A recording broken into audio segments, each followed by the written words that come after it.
नमस्कार। न्यूज़ क्रांति की ऑडियो समाचार सेवा आज क्या हुआ में सभी सुनने वालों का हार्दिक स्वागत है। एक नज़र देश दुनिया की तमाम बड़ी खबरों पर। भारत और रूस के बीच हुई द्विपक्षीय व्यापारिक एवं आर्थिक संबंधों पर चर्चा। दिल्ली में रविवार से होगा हुनर हाट का आयोजन। पीएम नरेंद्र मोदी ने खाद्य तेल का आयात कम और कृषि निर्यात बढ़ाने पर दिया जोर। इमरजेंसी के बीच म्यांमार में प्रदर्शनकारियों पर गोलीबारी, 2 की मौत। और इजराइल में 1 लाख फिलिस्तीनी कार्यकर्ताओं को लगाया गया कोविड का टीका। अब समाचार विस्तार से।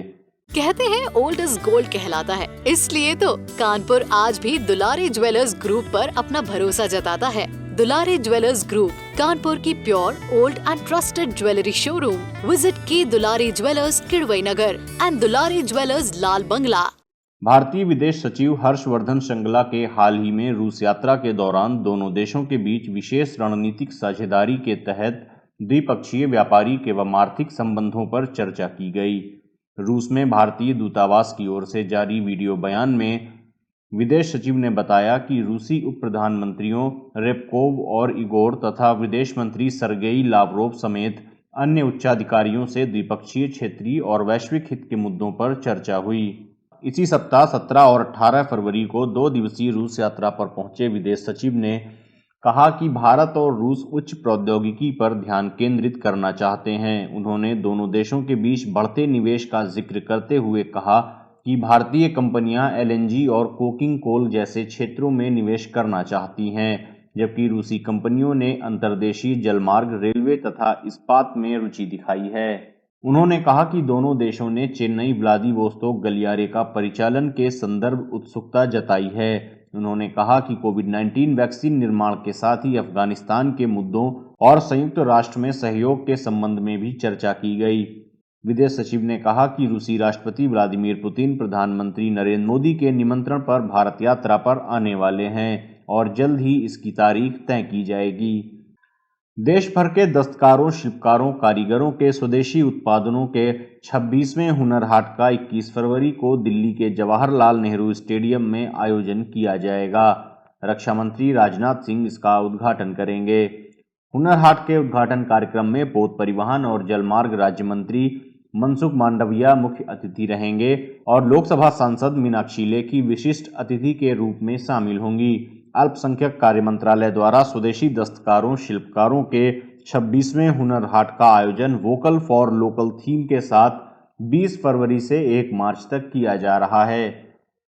केंद्रीय अल्पसंख्यक कार्य मंत्री मुख्तार अब्बास नकवी ने बताया कि जवाहरलाल नेहरू स्टेडियम में आयोजित हुनर हाट में आंध्र प्रदेश, असम, बिहार, चंडीगढ़, छत्तीसगढ़, दिल्ली, गोवा, गुजरात, हरियाणा, हिमाचल प्रदेश, जम्मू कश्मीर, झारखंड, कर्नाटक, केरल, लद्दाख, मध्य प्रदेश, मणिपुर, मेघालय, नागालैंड, ओडिशा, पुडुचेरी, पंजाब, राजस्थान, सिक्किम, तमिलनाडु, तेलंगाना, उत्तर प्रदेश, उत्तराखंड, पश्चिम बंगाल सहित देश के 31 से अधिक राज्यों और केंद्र शासित प्रदेशों के 600 से अधिक दस्तकार, शिल्पकार, कारीगर शानदार स्वदेशी उत्पादों के साथ शामिल हो रहे हैं। प्रधानमंत्री नरेंद्र मोदी ने खाद्य तेलों के आयात को कम करने पर जोर देते हुए शनिवार को कहा कि कई कृषि उत्पादों को दुनिया को निर्यात किया जा सकता है। पीएम मोदी ने वीडियो कॉन्फ्रेंस के माध्यम से नीति आयोग की 6ठी प्रशासनिक परिषद की बैठक के उद्घाटन सत्र को संबोधित करते हुए कहा कि खाद्य तेलों के आयात पर लगभग 65,000 करोड़ रुपए खर्च होते हैं, जिसको लेकर किसानों के पास जाना चाहिए। इसी तरह कई कृषि उत्पाद हैं जिनकी आपूर्ति न केवल देश बल्कि दुनिया के लिए भी की जा सकती है।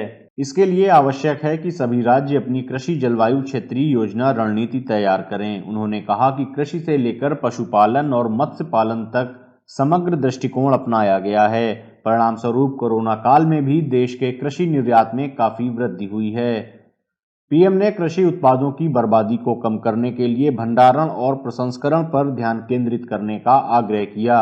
उन्होंने मुनाफे को बढ़ाने के लिए कच्चे खाद्य पदार्थों की बजाय प्रसंस्कृत खाद्य पदार्थों को निर्यात करने की आवश्यकता पर बल दिया।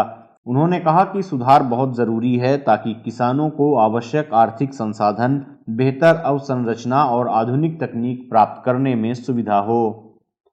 म्यांमार के मंडालय में सैन्य तख्तापलट के खिलाफ प्रदर्शन कर रहे प्रदर्शनकारियों को तितर-बितर करने के लिए पुलिस की ओर से गोलियां व रबर बुलेट चलाई गईं, जिसमें 2 लोगों की मौत हो गई। म्यांमार के दूसरे सबसे बड़े शहर मंडालय के एक शिपयार्ड में रैली के लिए सैकड़ों लोग इकट्ठे हुए थे। इस दौरान जब पुलिस ने बल प्रयोग किया तो कई लोग घायल हो गए। म्यांमार में चुनावी धोखाधड़ी के आरोप में आंग सान सू की चुनी हुई सरकार को हाल ही में सत्ता से बेदखल करने और उसके साथ ही सैन्य तख्तापलट के बाद पिछले कई दिनों से विरोध प्रदर्शन का आयोजन किया जा रहा है।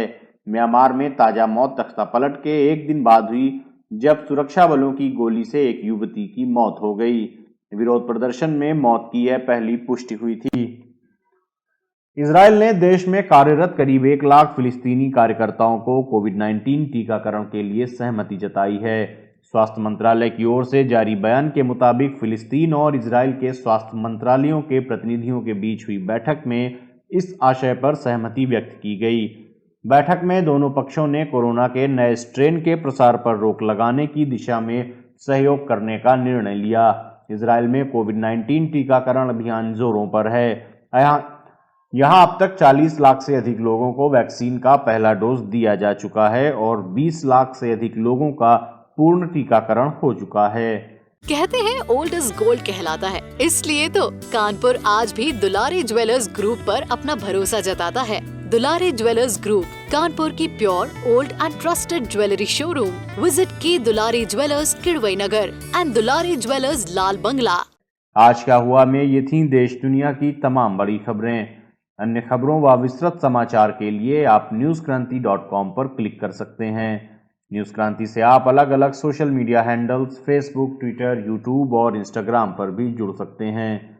न्यूज क्रांति से जुड़े रहने के लिए धन्यवाद। शुभ रात्रि।